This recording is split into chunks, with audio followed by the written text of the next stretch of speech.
Hello, everyone, and welcome to the Manifesting Happiness podcast. I am Esther McCann, aka Miss Manifesther, and the author of Manifesting Happiness. On this show, myself and my guests are talking all things spirituality, manifestation techniques, successes, and mindset shifts to help you create your dream life, whatever that looks like for you personally. And along the way, we will hopefully be I can't even say it, debunking some of the toxic spiritual or just, social narratives that are going on out there that are not helping you to create your best life. Today, I am joined by one of my favorite humans. Her name is Denise Mortimer, and I'll just start gassing her up in a minute. Get Denise, say hello. Hello, hello, hello. I'm super excited to be here. I am so excited to have you here as well, Denise. Let me tell you all about Denise. She is a money mentor for high achieving women. She helps women to break through barriers to enable them to step into their next level income. We all want more money, don't we? Let's not use the word Exactly. we all we all deserve and will allow more money. Carrying on. Her specialist knowledge is around clearing the unhelpful subconscious patterns that impact everyone on a daily basis. She loves to see women thriving financially and emotionally. Where shall we start? Denise, how did you get into this work? Because this obviously, I know you, but everyone listening doesn't necessarily know you. How did you come into this line of work? I think I was born doing this stuff. I was born when I was at school. I was the champion for the underdogs at school. I was always wanting other people to be seen and to be successful. And I was always like their biggest cheerleader. So, as far back as I can remember, but I didn't know I could make a living from doing it. I just thought I was a really nice, helpful person. It's so beautiful that, like you say, you can see how that skill set has now come full circle and like flourished into something that not only does help people, but it literally, provides you with, your income. But you used to work for the NHS, didn't you? That was just a conversation we were just having. Yeah, I spent 20 years. Interestingly enough, all my roles in the NHS were always in helping roles. So it was exercise prescription first, so helping people to recover from illness, smoking cessation, helping people to stop smoking. There was another one called the Expert Patient Program where it was helping people to take control of their lives after illnesses. So everything was always about helping. And then I went to the commissioning side of NHS, where I was then commissioning the providers. So I was then like assessing the providers and assigning contracts to who I deemed was possible potential to do that, because obviously I had such a wealth of experience being a service delivery on the delivery part. Then I became on the service commissioning part. That makes total sense. So what for you was like the pivot point where you, I don't know, like felt like you wanted more, or needed a shift? I just always from the like I can't remember a time when I didn't want more and want a shift. But what I didn't know, this is what I didn't know. It took me till I was going through a divorce at 29 years old to recognize, and it sounds like this is so late in life to be realizing this, because I'm 59 years old now. So how long is that ago? Like 30 years ago, Yeah. right? 30 years ago. I was going through a divorce and I picked up a Tony Robbins book, Awaken the Giant Within. And I swear to you, it sounds ridiculous, but it was the first time I realized that I could think for myself. I Right. could, yeah, like I was like, this is new. It No, was no like, shit. it's like I was 29 years old, but it was so empowering to read that book, and that's, I've had a love affair with books ever since, because I'm just like, wow, these people are my mentors. These people I will probably never meet in person are my mentors, which is, I love that you've put your Manifesting Happiness book together, because you get to be someone else's mentor. Someone who may never have the pleasure and joy and privilege of meeting you in person gets to all your wisdom from your books. So books became my mentors, but I was 29 years old before I realized I could think for myself. And then I was like, now no one's going to stop me. Don't stop me now. Do you know what, Denise? This is what I was gonna like. If I could have added this to your intro, I think you are one of the most energetic, I mean, we're all energy, but you are literally the embodiment, I feel, of like somebody who is energetic and magnetic, because you always just seem like so alive, so pumped, like just totally like living in the now, seizing the day.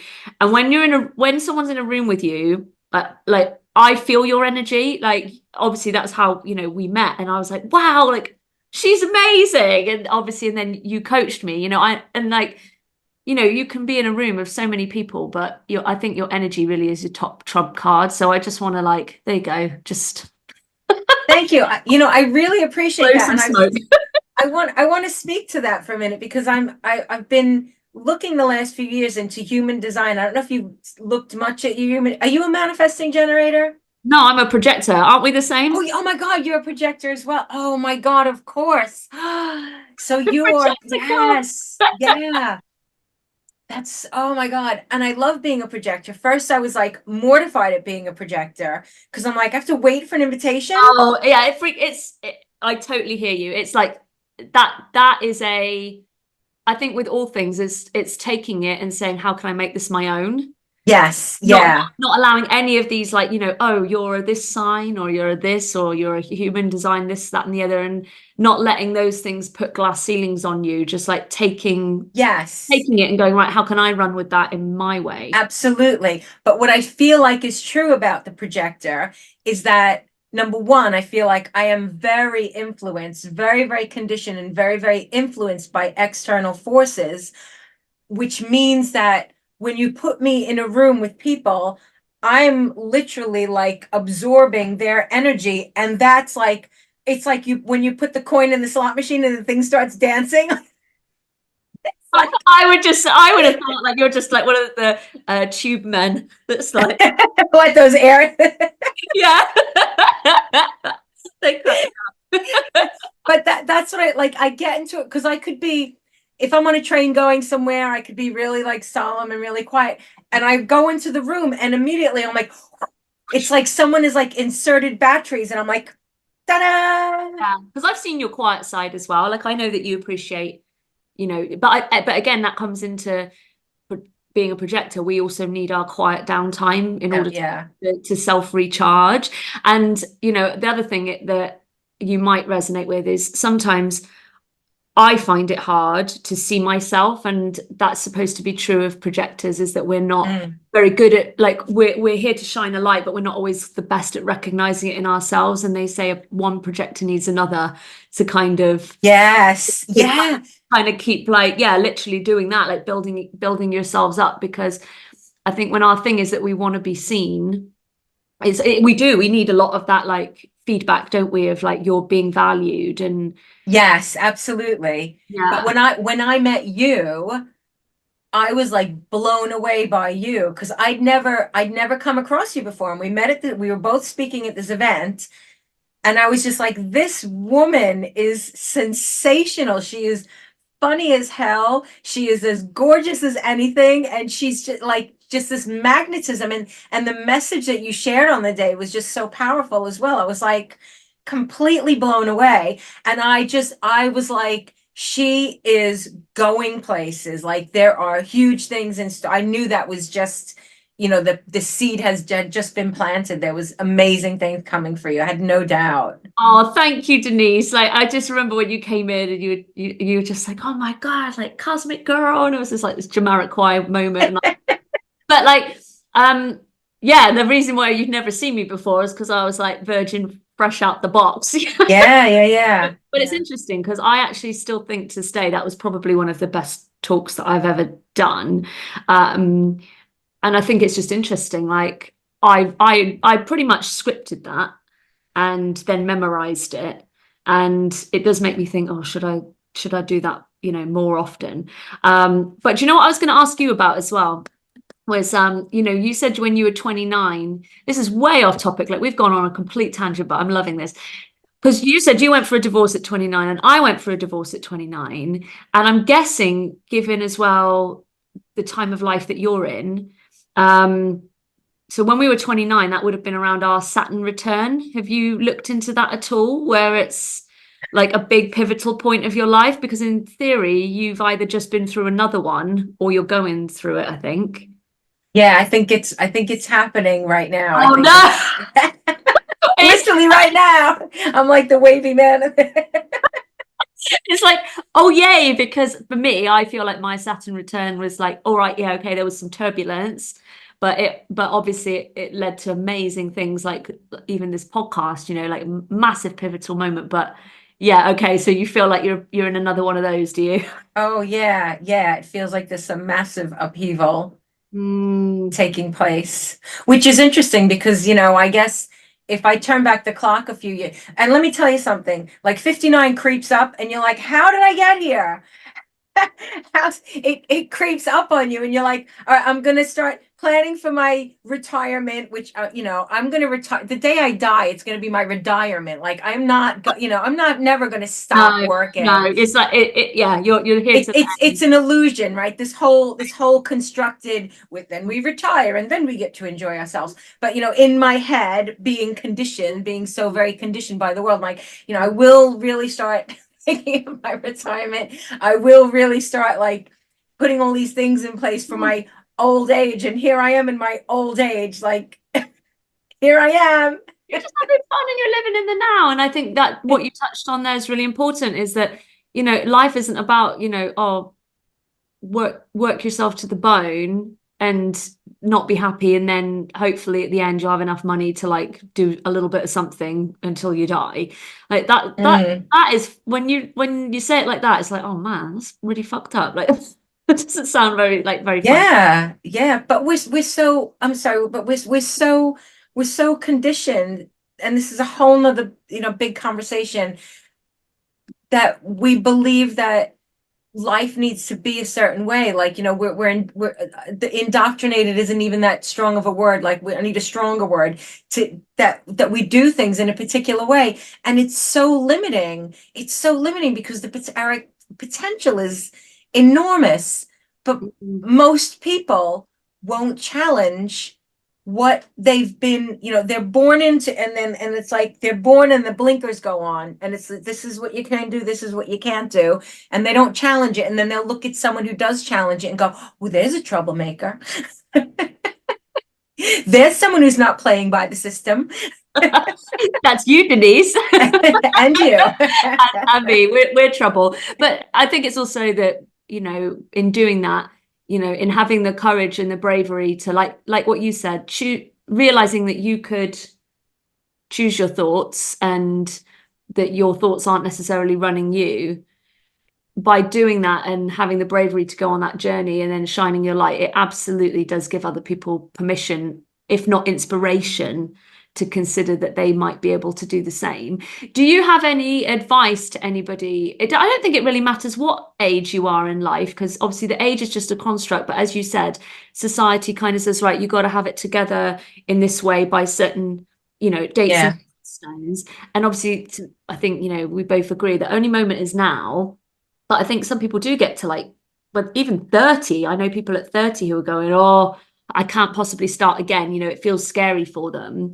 But have you got any advice to people who do want to make a really big change, especially if they are somebody that is feeling that pinch of age, as it were? Yeah, you know what, you're gonna be dead for a long time, so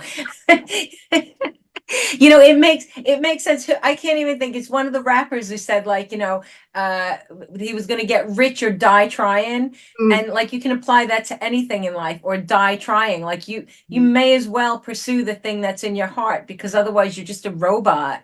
Mm. You are just plugged into the matrix and playing by a set of rules that you haven't chosen for yourself. If there's something in your heart, and this is a big deal.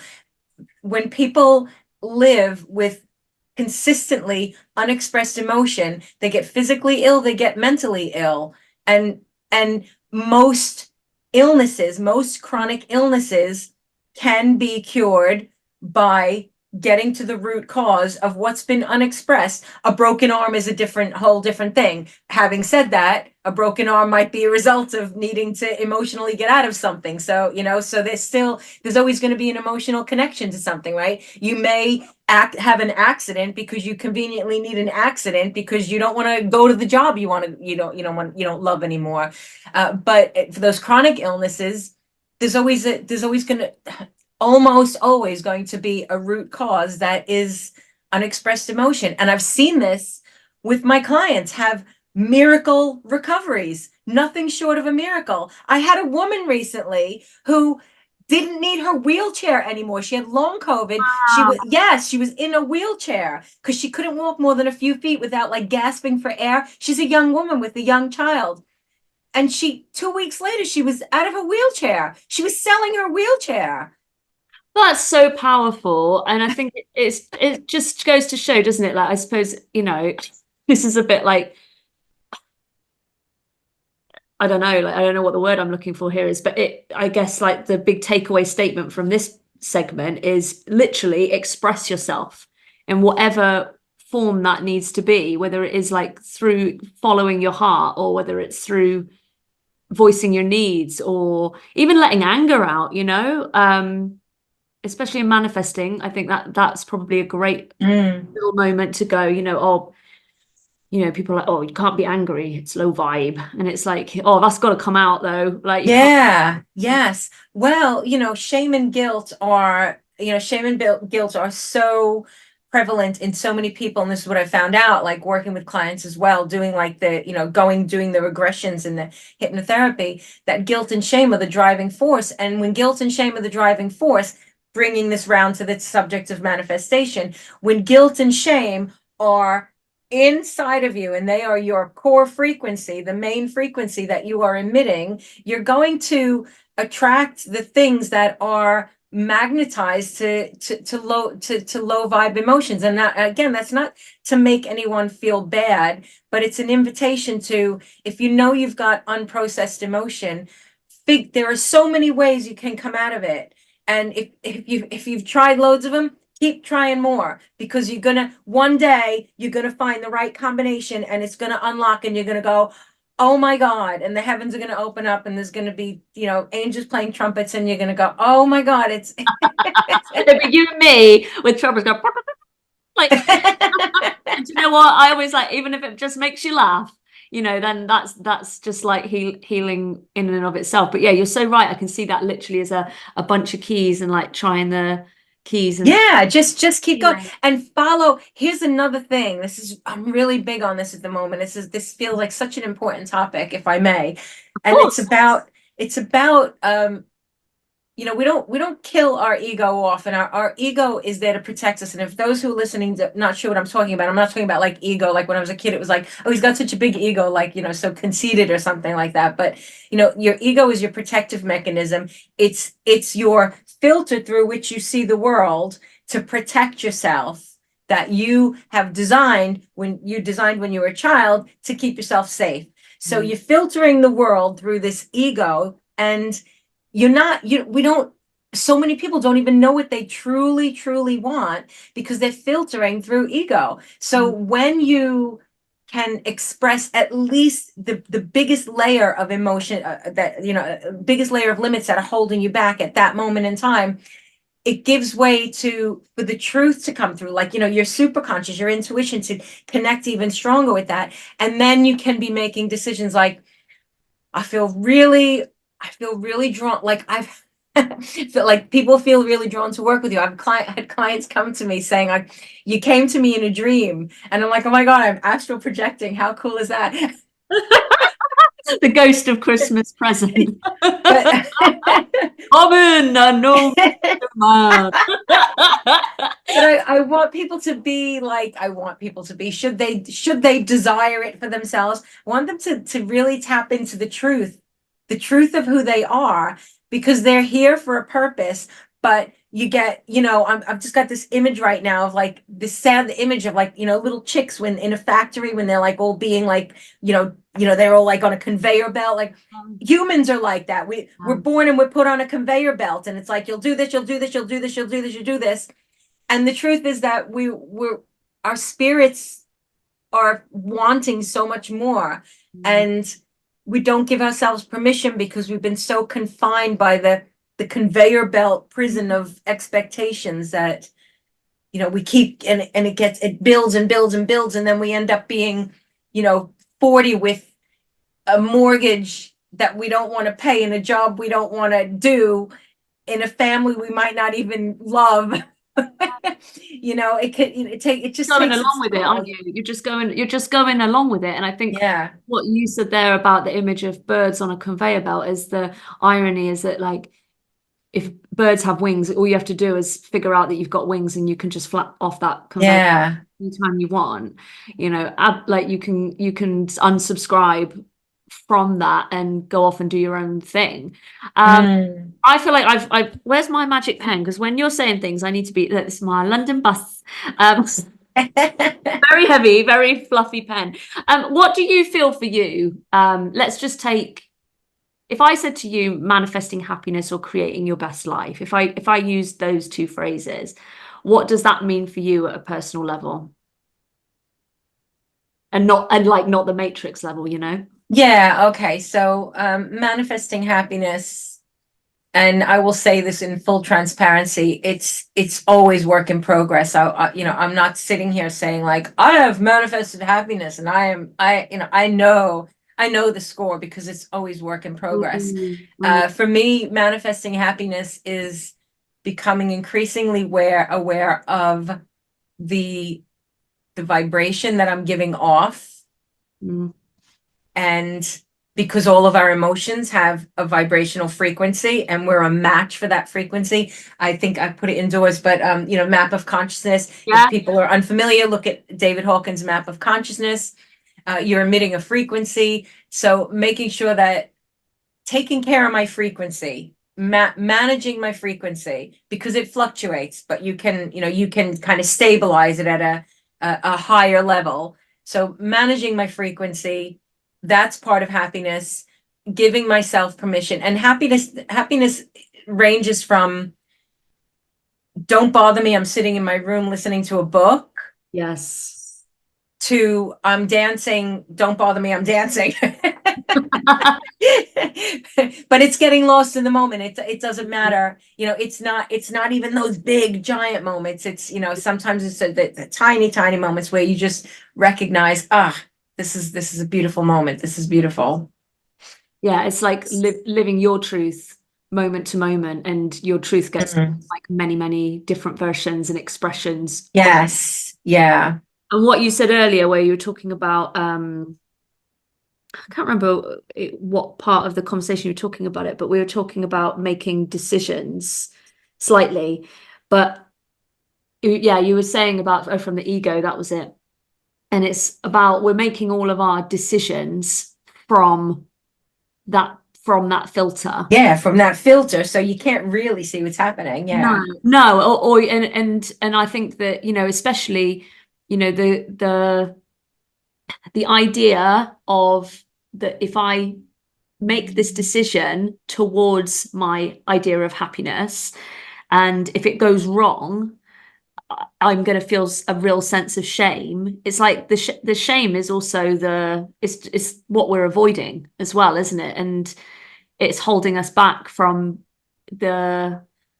I think it holds us back from reaching the vibrational states and taking the aligned actions towards this version of us that can honor our truth and make the decisions that are right to say, like, I'm reading a book, leave me alone. There's a boundary within that, isn't it? Of like, this is what I want to do. I want to speak to something about the ego bit again. And this is something, again, that's been really, really important to me. I'm working with, I've got a group of 10 people on a program at the moment called Attune to Success. And the purpose of Attune to Success is getting them to question, like last week was about questioning every decision they make and what's behind it. Because what I want for them is for them to stop making fear-based decisions. And this is coming from someone who's made fear-based decisions. I've invested in things. I've spent a lot of money investing in my business because I felt, oh my God, I need to have that. Not, this makes sense. This is the perfect next step for me. Mm. Because social media, which is a whole nother topic, Mm. can, you know, it's a beautiful thing because it's gifted me with so many people that I've connected with near and far, old friends, new friends. But it's also one of the most toxic places on the planet because, you know, most of us are not, we think we are stable enough to cope with it, but we're full of crap. Mm. People are full of shit. They think they can cope with it, and they start looking and they mindlessly scroll, and then they go, "Oh my God, I'm not as young or as beautiful or as successful." And then there are the people at the other end of it who are saying, and I, you know, I fall for this too. Like, I've just made all this money, and I'm like, "Oh my God, I feel so woefully inadequate as a human. Do I even deserve to live?" Mm. Yeah. But when we can look, when we can go, if we even choose to go on social media, when we're in a place of feeling a lot truly aligned with ourselves, not bullshit aligned with ourselves, because there's bullshit aligned with Mm. what you think you're supposed to have, and there's really aligned with Mm. what comes from your, it's the super consciousness, that it's that, right? So Yeah. when I'm trying to get people out of bullshit aligned, and Mm. trust me, I'm still bullshit aligned. I'm still, you know, Oh, it's a breaking out, it's a busting out process. yeah. But you know, you're unfazed by the fact that so and so's made £1 million. Mm. Suddenly you think you want £1 million overnight because so and so's making £1 million overnight. When actually what you really want, but Mm. you don't know you really want it because you've been so influenced by everyone else. You really want to go and live on a farm away from everyone with no Wi-Fi and grow your own vegetables and have your family and go swimming in the sea in the middle of Yeah. winter. And I know so many people that are actually kind of more moving into that space. And the reason why I find Facebook so exhausting as a platform. That's why you never really see me on there anymore. Whereas I know for you, it's probably where you hang out the most. But it's like every other thing for me is like an advert of you need this course, have you, and these we're talking a massive plethora of like things here, like, you need Shopify, you need to be doing printable stickers, you need to be doing this, Yes, and yeah, yeah, yeah. yeah, given And when most people are operating at low level frequency, again, the map of consciousness, I wish I had the chart here.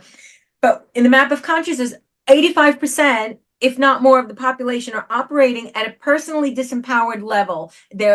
So it means if you're feeling personally disempowered, you are going to be more agreeable to thinking like, oh my God, yes, that's going to fix me. yeah. That's going to fix me. That's going to fix me. That's going to fix me. That's going Mm. to fix me. And so we buy.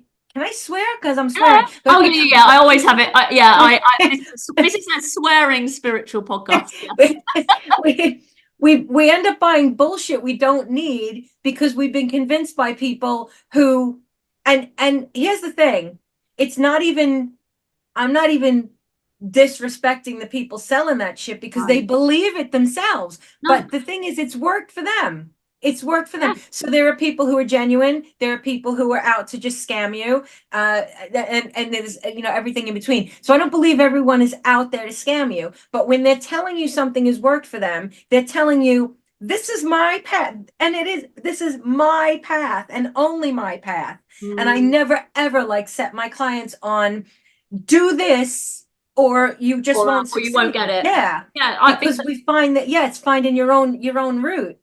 yeah, it's about like to me, because like you say, that for a lot of those people, on the assumption that they are honest and that what they are saying has worked for them genuinely has, and it's not bollocks, then yeah, it's worked for them. But especially if somebody's coming at things from the wrong energy space, like you can have, all these, amazing tools and things at your disposal, but you're putting all the wrong energy into everything. And you know how it is when it's just like, I fucking need this. And like, and you kind of come at things with like the wrong energy, and then suddenly you're like, why isn't this working? But it's working for everybody else except for me. And I also believe that, it is about looking at something and going, well, that bit maybe doesn't feel quite right to me, but I could do it this way. And it clicks. And I think that's it, is that I don't believe in like one blueprint for everybody at all. No, no, Find absolutely your own. not. find like take the ingredients, but Yes, make your own and create, cake. yes, yeah, and make your own, like your own grandma's secret recipe for something. Yeah, it's got your own little sprinkle of like more Yes, vibration in it that makes it into that. And it's, but that's the whole thing, isn't it? As I suppose it's like if you're trying to be somebody else, you're not trying to be yourself. So there's probably an element there as well of that kind of like comparison-y thing. And I totally yes, got what you were saying about question like every decision you're making. So I did a course just before Christmas that I ran, and I need to get it sorted out, everybody, into like a passive course that everyone can do. But it was about law of assumption. So it's exactly that, is like seeing how you are seeing things and all the assumptions that you are making, and how those assumptions are either empowering you or disempowering you in then every single thing that you do. yes. Let's like put like a really nice spin on this, Denise. Like, what do you think are some of like your most kind of like powerful assumptions that you've got that like enable you to kind of, Oh, this is my favorite one because oh, is it? this is so like against the grain Okay. because most people don't believe this. Okay. I'm ready. I'm ready. I believe that everybody likes me.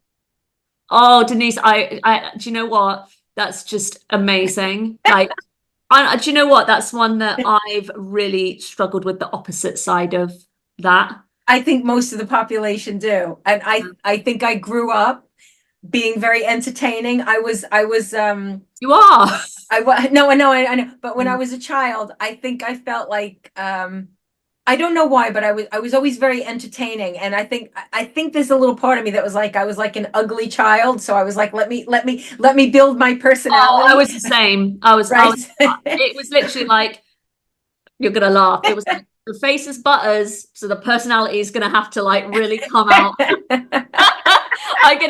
She's gonna have to carry herself on that personality because the face ain't gonna do it. But look at you now. You're absolutely Oh yeah, gorgeous with a stunning personality as braces and well. like puberty and like various things that have like helped along the way, because, but yeah, I'm fully with you. Like, I'm fully with you. Yeah, I think that I grew up believing, probably there was probably a period of time when I didn't feel it so much, but I generally think people like me. People feel comfortable around me. I put them at ease.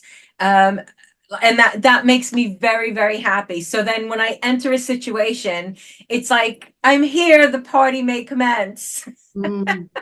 Yeah, and it is. I feel that. Like, you're always, we obviously went to a wedding, didn't we, last year? I think that was the time that like last time I saw you, and we were like last on the dance floor. You were like living it up.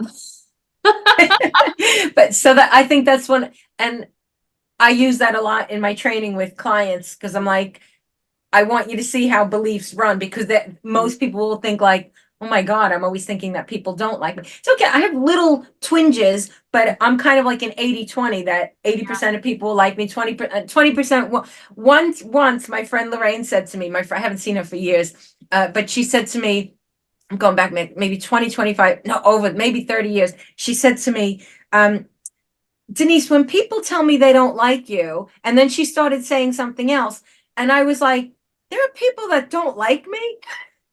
I was like, where Are they, are they? are they fucking high? Like, why don't they like me? But like anyone listening to this, I want you to think, how would you perceive the world if you went out there thinking like everybody likes me. Everyone I'm going to meet is going to like me, is going to feel warm to me, is going to feel like, I'm a genuine caring person because I am. I try to be not full of shit. Um, I try to be, I try, some people are going to always misconstrue it because they're Oh, always yeah, going to see because their own they're, projections, they're seeing everything through their own lens, their aren't own lens. Yeah, they? absolutely. Yeah, and that's that. I was going to ask you, because this was something that I think you wanted to talk about, is obviously you really help specifically women, but and that I suppose is a whole other conversation, so I won't dip into the men pool, but you help women with their, whether it's their, like you said, assumptions, beliefs, programming around their allowing of money and their ability to receive money. So what are some of the kind of, what would you say are the assumptions or perceptions that they've got, whether it's about themselves or money, that are keeping them kind of, we'll use the word blocked in inverted. Yeah. I don't really like the word blocked. I really hate the word but blocked, but it is, and it's like this. It's like if you can imagine that we're born. I don't want to say perfect because some have trauma from, before right. they're even born. Yeah. But if we're born into a high frequency, and then we just start acquiring all of these things that become, like, if we're born at the highest frequency, if we're born at God consciousness level, Yes. and then stuff starts happening to us, and then we start dropping down that frequency scale. We start and Yeah. things start getting on top of us. So some of the most common assumptions that women have around money are, especially because women are the people who keep families together. We are, so there's like, if I make a lot of money, am I going to lose my family? I'm going to lose the people around me. Then you'll have, like, especially in different cultures, that women like you can't earn a lot of money, no matter how. And I'm talking about well-educated women, who've done the work to, done all the pieces they're supposed to do to be worthy of that, still not earning because there's something in them that doesn't feel worthy of it. So it's worthiness issues. And it's being brought up with poverty mindset. A lot of people are brought up around a poverty mindset. And then you've got the other end of the scale as well, where you've had someone who's been brought up in a life of luxury and feels guilty because they always had more than their friends had. So there's this guilt, and so there's guilt and shame for not having, and there's guilt and shame for having too much. Yeah, it's like you can't win. My experience is like, I'm absolutely not from luxury, but my family have had money. But all the money that I've had has come at a massive like emotional cost to me, like losing my mum and my gran and my aunt. So it was like all that money. Oh, wow. Yeah, so all that money had to like jump like through three people to kind of reach me. Then when I had it, people massively abused the fact that they knew I had money. And then I've always had really difficult relationships with men because of the money that I've had, because I definitely, like, not all men, but there is a dynamic with some men and the money they think they should have versus the money their woman has got. And yeah, fucking hell, it's hard work out here. Yeah. And you've just reminded me as well, like, there are a lot of beliefs that, you have to work hard to have money. And then you've just leaked your own belief system about. Yeah, I don't mind. I don't mind. Like, most of the time, it's not an issue. Like, I've worked massively through all the stuff around. Sorry if everyone can hear my dogs barking. Something just came through the letterbox. I tell you, it better be good. It better be a check in the post because you guys are making so much noise. Right, hang on, I'm going to shout at them now. Oi! Yeah, that's right. You heard me. There's nothing like a good oi. No, you're good. Shut the fuck up. Yeah, like the I've worked for a lot of those massively. The ones especially around the inheritance thing, massively worked through that, and around I don't feel like I'm going to be mistreated and things like that anymore. But yeah, sometimes I do sit there and go like, okay, like, are there any, anything left, around. I found it specifically, money and success, like, I think they're quite intertwined for a lot of people. Don't have to be, not at all at an energy level. Success and feeling successful could literally come from being like, I made it and here I am in my log cabin growing my vegetables and I'm very happy about that. But yeah, like I've certainly found, like, when I was dating, I had a lot of men telling me you're going to find it really hard to meet somebody because you're intimidating. And I was just like, wow. And it's like, yeah, I can totally see why I reckon a lot of women would be like, they're going to hold themselves back Yes. because they don't, Yes. and they're going, well, fuck, like, I can't, I'm going to be alone because all these men out here are like weak, and that's not a criticism of any of, obviously not, that is not a statement, a blanket statement about all men, obviously, but it's, you know, just a snapshot, and so easy again to make a blanket assumption about all men off the back of a comment like that. Yeah, absolutely. And that's another thing. It's like, are women going to be, are they going to be seen as too authoritative, too in their power, too not feminine if they're, you know, if they're earning a lot of money as well? And, you know, I'm thinking about a party went to, it was a family party a number of years ago. I went to the prior to that, I'd gone to the Philippines on an adventure on my own.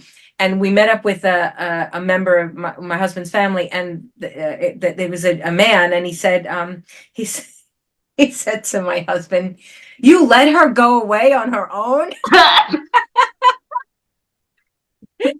Yes. Like, he lets me go away on my own. So it's I think, you know, I think what you're saying is that we can, yeah, we let people's perceptions, you know, that man is speaking from his own projection of what it is to be a man and a woman in a relationship. It's just fascinating, because everything, this is what I would love anyone watching this to take away. Whatever suffering you're going through right now, and this is not to be a blame game to add more shame and more guilt, but just to raise awareness. Whatever you're experiencing right now is just a projection, and there's another way to be. Like, if you're struggling and you're suffering, this is going to sound really painful, but it's a choice. It's a choice. And when you can take the conditions off of yourself, there's a great book everybody needs to read, and you can get it on YouTube as well. It's called As a Man Thinketh by James Allen. And one of the most, every single page, every single word is insane. Like read it and then read it again, and then read it again and read it again and read it again, and then read it a few more times. One of the statements in there is like, and they use the word man a lot because it was written before it was like they, and, you know, everything being peace. So it's, you know, it's man, you know, so as a man thinketh, referring to humanity, as a human thinketh, we can change it for. So one of the statements in there is, circumstance does not define a man, it reveals him. And it's like, wow. That massively links into manifesting, doesn't it? Because it's like, if you allow your 3D circumstances to define who you are, you know, and your identity, and also to define what comes next for you, then that is when you hold yourself literally in the kind of the stuck holding. Yeah, in the circumstance. Yeah. You hold yourself in that 3D reality by giving it that level of power and meaning, and not letting it define you. And I think it is like, well, I think it's a muscle that we have to start like absolutely. Yes. Yeah. But yeah, it can be really fucking hard sometimes, and you're just like, man, like, I'm dealing with this stuff, like, you know. And I said it on the podcast with Ryan Hartley, like, which was episode 2. It's just, you know, sometimes you do get hit with like a bill or something, or, you know, like something, your car breaks down or something, and you're like, fuck's sake. I said, in that moment, you're not remembering that you're God and that you're consciousness and that you're going, yes, yeah, like, you know. But I think the more you're in this game, like, because you said the key thing to circle it back is that this is a process. You know, the more you stick on this process of training your thoughts and questioning your assumptions, and just, I suppose it's literally training your eyes to see in a different way, the quicker you can kind of literally move through those things. And actually, that's the quicker that you then allow the conditions to like start moving along. Yes, yeah. So this is what's just occurring to me at the moment. I think I'm really, I'm tapping more into more psychic stuff, and things that come to me, I'm acting on it a lot more. So I've had this image right now. Again, what I want everybody to know is that whatever is showing up in your life today are the ingredients you put to make the pie yesterday. And that, you know, like you put all the ingredients together, and then here's the pie. So everything that's showing up today is only a product of what you've been thinking. And today is the day that you can start making another pie. Yeah, make a But new pie. yes, you need to make a new pie. So you make a new pie, but the new pie needs the ingredients. So you need to hold the tension that the ingredients are coming. You need to be holding the vibration that, yes, I'm going to get the top quality ingredients. This is what my next pie is going to be made of. I feel like we're on to this is it now. Denise, Esther, and the pies. But this is the thing, though, right? Like you've got to look at it and I think and go, right, hang on a minute. As you would, because if you take it as baking's a science, as they say, baking's a science. Don't fucking Yes. open the oven. And I'm always the fucker that opens the oven. I'm like, is it done? And Is it done? I'm like poking it with knives and going like, are you done? And then it's just like, no, it's not done. Put it back.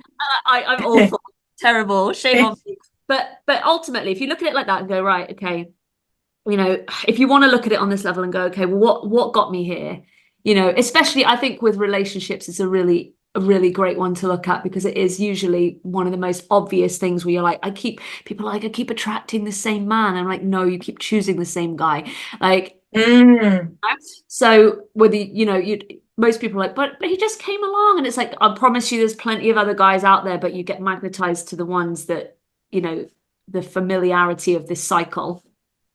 But yeah, it's like, okay, you might have to switch up your ingredients to get a different pie. Otherwise, this is where I think people keep seeing themselves going in these like loop-de-loops and these cycles of like, oh, same thing. Like I'm doing the same thing again. Like, oh, I thought this one was going to be different. And I thought, yes, yeah. It's like, yeah, because you've just used all the same ingredients and just cooked the same pie again. So it's that thing. It's probably come up before on the podcast of, if you want different results, you've got to do something different. Something different. Yes. So you might have to say, right, okay, like what you said about tend to your frequency, go, what can I do differently this time to get a different pie? Yes. To make a better quality of pie. And as Esther Hicks would always, she always talks about the cooperative components, and those are your ingredients. The ingredients will come as soon as you're ready for them. And here's something I just picked up, can't remember. I'm reading about I'm listening to about 3 different audiobooks at the moment. And one of the questions that came up to ask yourself every day, which I love, because it's never about what you're doing, it's about who you're being. Yes. So the question you can ask yourself every day, like when you think about that person that you want to become, who do I need to be today? And ask yourself that multiple times a day, because you're going to naturally default to what is familiar until you keep asking yourself, until you stop yourself in the tracks. It's like, you don't go to the gym once and call yourself a fitness enthusiast. You work hard. You take the action you need to take. I was enthusiastic for that one day, You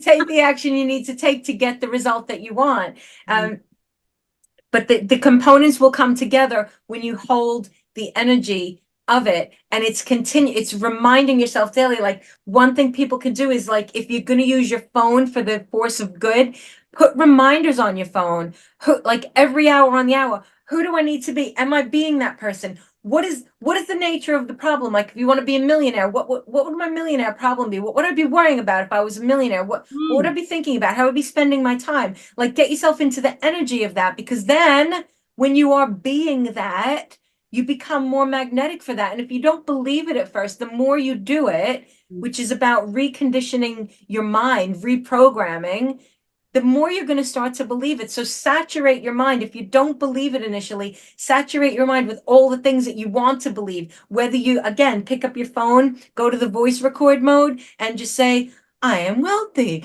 I am beautiful, I am amazing, and just listen to it on repeat like a psychopath if you need to. Yeah. And it's like, if you've got a choice though, but that also tells the universe, you're like, I'm putting out a signal, this is really fucking important to me. If you don't do it at all, then you're not putting any like energy towards the version of yourself that you want to be. And it's exactly. Like we are human beings over human doings, but like and if you do want to use the word doing. It's only that the doing is a result of what you are being. Like that is the manifestation of who you are being. That is the outward expression of what is going on inside of you. Like the act as if and the behaviors like match up to what's going on inside you. And that's manifesting for me. It's like literally everything starting on the inside and not just going, okay, I'll get this, it's the classic. It's like, I'll get the stuff and I'll be happy. Like that's not how it works. Yes, exactly. And I see that. Yeah. See that in so many, like it happens in love, it happens in business. People say when I find that relationship, I'll be happy. Or when because I help women in business, and I don't mean to mock anyone, but people say, all right, I'm going to invest as soon as I get some clients. I'm like, do you get that? You don't know how to get clients? Do you understand that you don't know how to get clients? So you need to go first. You need to say to the universe, here I am and I'm ready to go. And then the universe will support you. But they go, I want, give me the evidence first. Give me the clients first. Give me the love first. Give me the money in my bank first. And you've got to go first. That's it. Is that sometimes, and I do get it because this came up on a previous episode as well, is that we do, especially when you first start manifesting, need that little I need that little bit of like visual 3D faith to believe that this works. Like I know that you get that, like when people are like, fuck man, like I just got a payment out of nowhere. Like this stuff is legit. Like we do build faith off of that. But yeah, you're so right. And I think a lot of people are looking for that. It is that soothing, like you're needed, you're wanted. This is a good path for you. Like you green light. And it's like you have to have that own green light within yourself and be like, yes, you've got to go. Totally. I got to go for this. Like I might be looking at red lights on the outside right now, but if my heart, like to circle back all the way back to the beginning, if my heart is telling me I've got to go for this, then you got to trust yourself, haven't you? Yeah. Yes. It all starts. And comes back to, was it I don't know if it's Tupac who said it, get rich or die trying. It was somebody. It was Tupac or somebody. Yeah. Who said rich or but that's what it comes back to. It's like, if you're not pursuing, here's the thing. It's 50 Cent. 50 Cent. There we go. He needs to change his name. It's too cheap. He needs to call himself $50 million instead of 50 Cent. I need to write to him and say, you need to upgrade your mindset. Yourself, man. You're worth so much more. You're worth so and you know it. You know it. 50 Cent, if you're watching this. I bet he's worth like, I don't know. We want you to upgrade. We want you to upgrade to 50 million. Should we have a look at that as well? Value of 50 Cent. My Google is going to be so confused. It'll be like 50 Cent is 50 Cent. Like, what's the value of 50 Cent? Yes, his net worth. There you go. He's worth 40 million. Look, you're only 10 off. You're only 10. 50 Cent. You're only 10 million away from 50 million. And it's like, that's it as well, isn't it? With money, is like you could look at that, couldn't you? And you could go, oh, I'm 10 million away. And it's like, no, you have to look at it as that, like the glass is rising of momentum of like, I'm at 40 million. There's only 10 to go.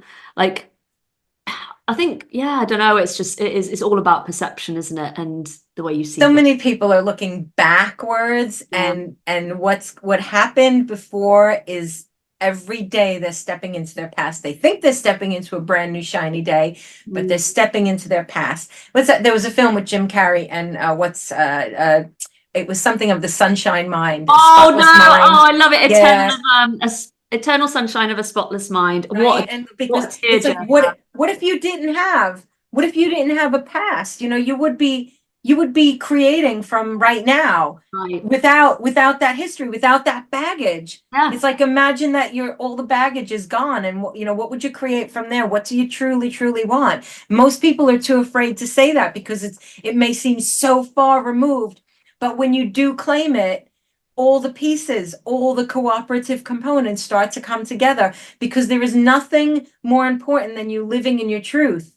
But we believe there's nothing more important than living into the conditioning that we've had put upon us But when we choose our truth, things start to happen. Like I'm watching a few of my clients right now, like unbelievably, like quantum leap is like doesn't even describe how fast they're moving, because they just stepped into their truth, and it's just such an amazing thing to watch. And I'm like, oh, and fly and be free and create, knowing, like, just that knowing that they're here to create something, and what they have created is of value. And literally just so much happens in a short space of time when you're on point, when you listen to that whisper in your soul and you let it become the driving force in you.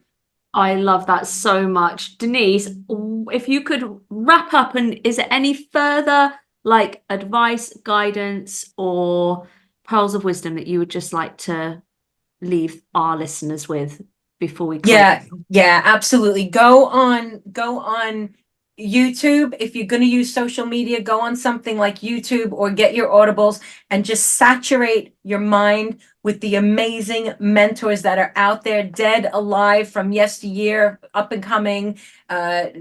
Just saturate your mind, because there's so much goodness out there, and it is your choice, but I would also say it's your responsibility to hold yourself to a higher standard, or you end up being a clone robot matrix stuck sucker, and we don't want you that. We don't want you. We don't want you there. But I'd like to think that if you've made it to this point in the episode, you are well on your way to jumping off that conveyor belt. So go you. Yeah, amazing. Thank you so much. I've had such a great time speaking to you. Oh, thank you, Denise. Denise, how can people find you and get in touch with you? Well, I am mostly available on social media, on Facebook at Denise Mortimer. The photo looks a little bit like this. And my website is not the biggest representation of me and what I do, but it's at denisemortimer.com. People can, send me emails and connect with me through there. And my YouTube channel, which is also Denise Mortimer. There's a picture that looks a little bit like this. And it does. It does what it says on the tin. That's what it says on the tin. You do Thank look you. exactly like your picture, so that always helps. And obviously, guys, if you are obviously watching this on YouTube, if you look at the title of the video, Denise will be tagged in the title, so you can find her really quickly there, or you can just go and look at the description, whether it's on the podcast platform or on this YouTube video, and all of Denise's links will be there if you want to go and connect with Denise, because she is absolutely amazing. Denise, I've appreciated having you here so much, and I appreciate having you in my life. Mwah. Thank you so much. Sending lots of love, light, and blessings to all of our listeners, and we'll catch you in a couple of weeks for the next episode. Take care, guys. Bye. Bye.